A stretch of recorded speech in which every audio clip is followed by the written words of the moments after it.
Señor,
¿Sabe?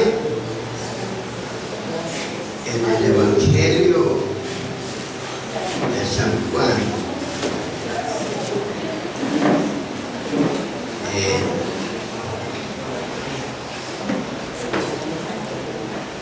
del capítulo 13 al 16, encontramos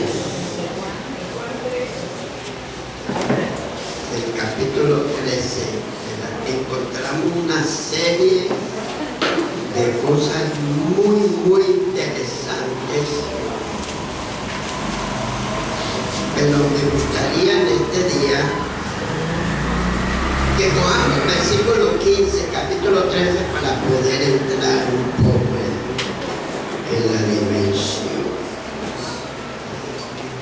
El versículo 15 dice: bajo la gloria del Padre, del Hijo y del Espíritu Santo, porque ejemplo os he dado para que como yo he hecho, vosotros también hagáis.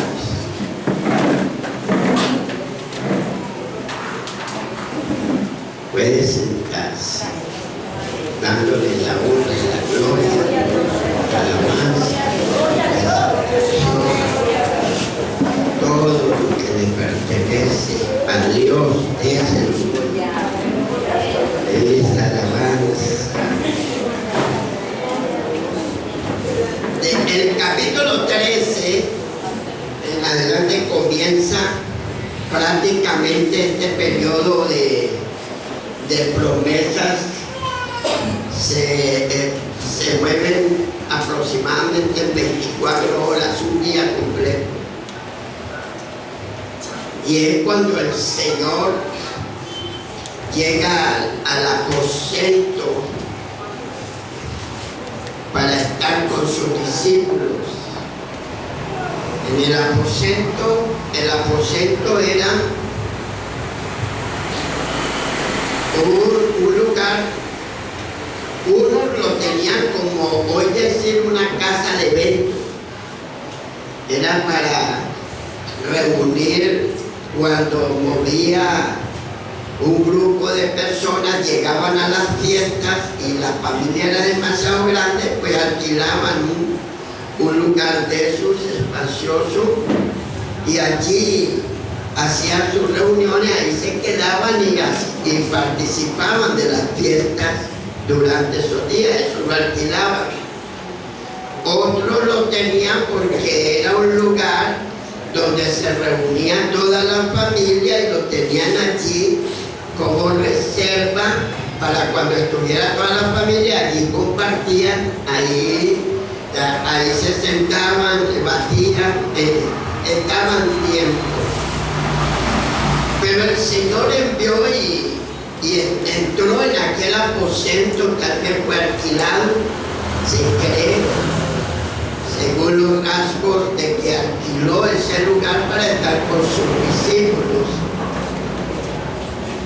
Pero estando allí, el Señor fue siempre al público, a toda la humanidad. Él siempre impartió, estuvo interesado en todos, en las almas, alcanzarlas, sanarlas, limpiarlas, resucitar muertos.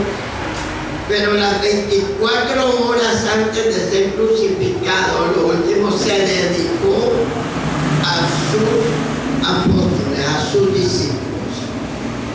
Allí se dedicó ese tiempo a ellos para impartirles y dejarles como si fuera un testamento, unas guías les deja. ¿Por qué? Porque el Señor sabía lo que venía de ahí en adelante para él y lo que iba a suceder durante el tiempo con sus apóstoles, con sus seguidores allegados, con aquellos que estaban cerca de él. Él sabía que Pedro lo iba a negar, él sabía todo eso en la dimensión espiritual. Él sabía que lo iba a entregar. Él sabía todo aquello. Imagínense ustedes, mis amados hermanos, en semejante presión que está el Señor, pero Él está impartiéndole a sus apóstoles, a sus ministros, a aquellos discípulos, aquellos que se dedicaron a caminar con Él, y Él quería dejarlos fortalecidos. Pero les dejó una serie de cosas bien interesantes, mis amados hermanos. Y entre esas, Él sabía que entre ellos había mucha contienda. ¿Aló? Apóstol, ¿cómo así? ¿Cómo que los discípulos, si no andaban con el Señor? Sí, andaban con el Señor, caminaron con el Señor, pero había competencia entre ellos. Si esto era lo que caminaban con el Señor así, dormían en Él, se movían en Él, ¿qué se queda para muchos de nosotros? Amén. Gloria a Dios. ¿Aló? Imaginémonos nosotros esa dimensión, siervos de Dios. Había entre ellos contienda, había entre ellos quién iba a coger el primer lugar, quién iba a estar en el primer puesto. Es más, le pidieron al Señor cuando estén allá en la eternidad, le dijo la mamá de dos: permite que mi hijo fulanito se siente a la derecha y el otro a la izquierda. O sea, saque a todo el mundo, pero siéntemelos a ellos. Santo, quite la deidad, quite a todo el mundo, pero siénteme a estos. Pero lo tremendo que fue por petición de ellos, no fue idea de ella, fue por petición de ellos. Dile al maestro que nos siente allá, porque tú. Gloria a Dios. Tal vez una de estas era las que le colaboraba al Señor en el ministerio mucho. Pero ¿sabe una cosa? Que había en ellos un anhelo de poder, pero equivocadamente. Pero el Señor comienza a enseñarles algo, y es que para entrar a una dimensión de unción, de gloria de Dios, en usted y en mi vida tienen que morir muchas cosas. Amén. Dígale al de al lado: tienen que morir muchas cosas. Y dice el capítulo 13, dice: y antes de la fiesta de la Pascua, sabiendo Jesús que su hora que había llegado, o sea, ya para que pasase de este mundo al Padre, como había amado a los suyos que estaban en el mundo, los amó hasta el fin. Y cuando cenaban, como el diablo ya había puesto en el corazón de Judas Iscariote, hijo de Simón, que le entregase, sabiendo Jesús que el Padre le había dado todas las cosas en las manos y que había salido de Dios y a Dios iba. Dice que los amaba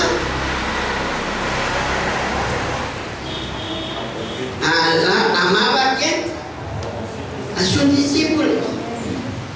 Él los amaba y quería dejarles unas pautas.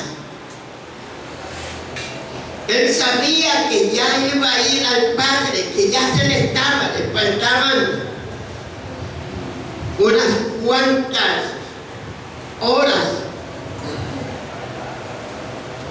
Pero en esta reunión, sabiendo Jesús que el Padre le había dado todas las cosas en las manos que habían sido de Dios, y a Dios iba, se levantó de la cena y se quitó su manto.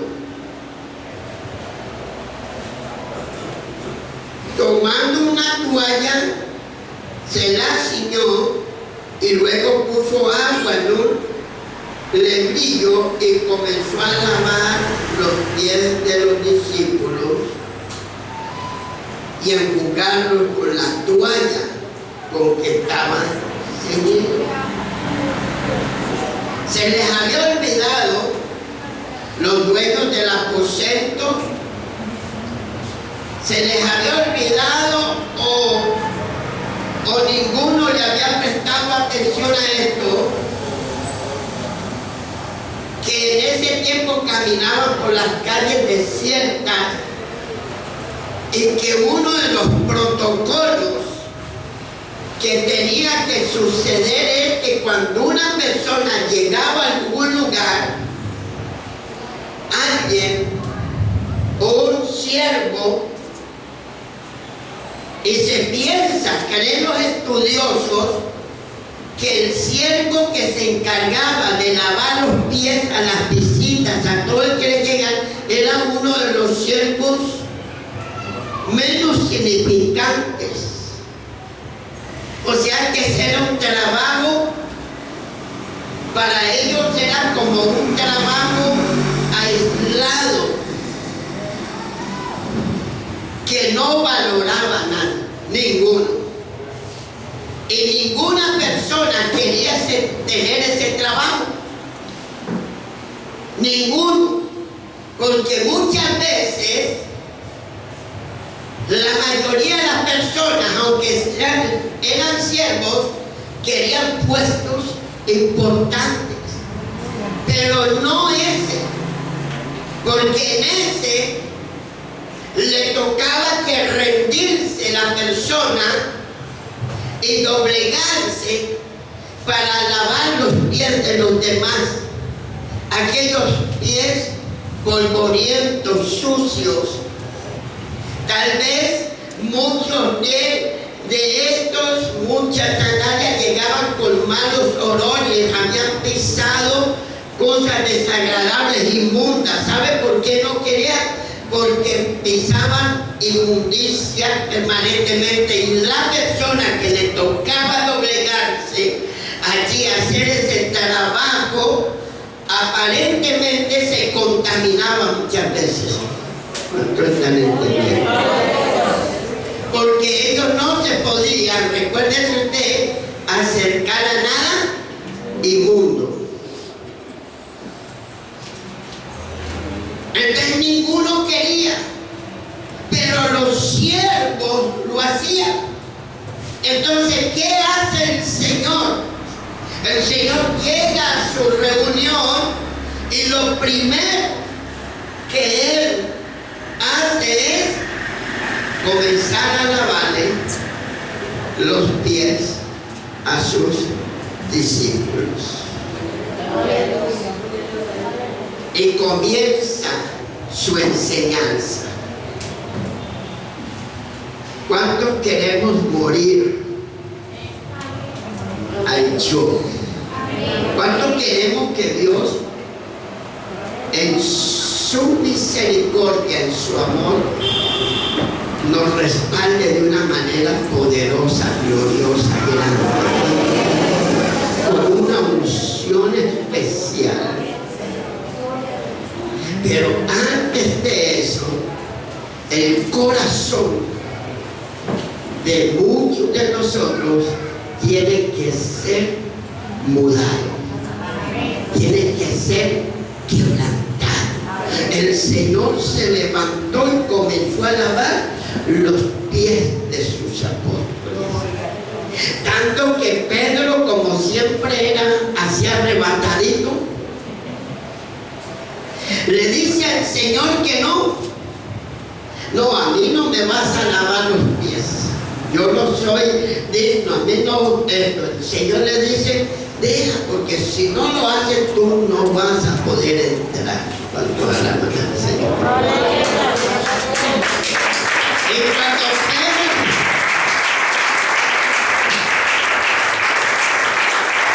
cuando Pedro oye eso, dice, no, ahora no me laves los pies, ahora báñame todo.